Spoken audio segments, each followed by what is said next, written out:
ಪಿತನ ಸುತನ ಮತ್ತು ಪವಿತ್ರಾತ್ಮರ ನಾಮದಲ್ಲೇ ಆಮೆನ್. ನಮ್ಮ ಪ್ರಭು ಯೇಸು ಕ್ರಿಸ್ತರ ಕೃಪಾವರವು ದೇವರ ಪ್ರೀತಿಯು ಪವಿತ್ರಾತ್ಮರ ಅನ್ಯೋನ್ಯತೆಯು ನಿಮ್ಮೆಲ್ಲರೊಡನೆ ಇರಲೇ. ಆತ್ಮದೊಡನೆಯೂ ಇರಲಿ.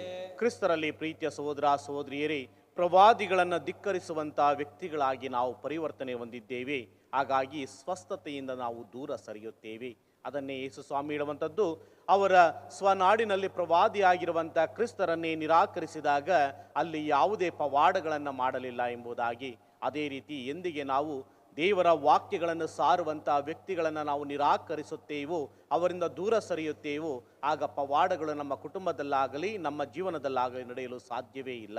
ಏಕೆಂದರೆ ದೇವರು ಅವರೊಡನೆ ಇದ್ದು ಎಲ್ಲವನ್ನ ಮುನ್ನಡೆಸುವಾಗ ನಾವು ಅವರನ್ನು ನಿರಾಕರಿಸಿದ್ದೇ ಆದಲ್ಲಿ ಸರ್ವೇಶ್ವರ ಸ್ವಾಮಿಯನ್ನೇ ನಿರಾಕರಿಸಿದಂತಾಗುತ್ತದೆ. ಹಾಗಾಗಿ ಪವಾಡಗಳು ನಮ್ಮ ಹೃದಯದಲ್ಲಿ ನಡೆಯಲು ಸಾಧ್ಯವಿಲ್ಲ.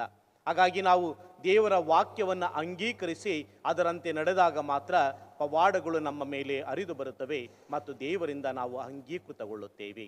ನಾವು ಮಾಡಿರುವ ತಪ್ಪುಗಳಿಗೆ ದೇವರಲ್ಲಿ ಕ್ಷಮೆಯನ್ನು ಯಾಚಿಸೋಣ ಮತ್ತು ಈ ದಿವ್ಯ ಬಲಿಪೂಜೆಯನ್ನು ಯೋಗ್ಯರಾಗಿ ಭಾಗವಹಿಸಲು ನಮ್ಮನ್ನು ನಾವು ಸಿದ್ಧ ಮಾಡಿಕೊಳ್ಳೋಣ.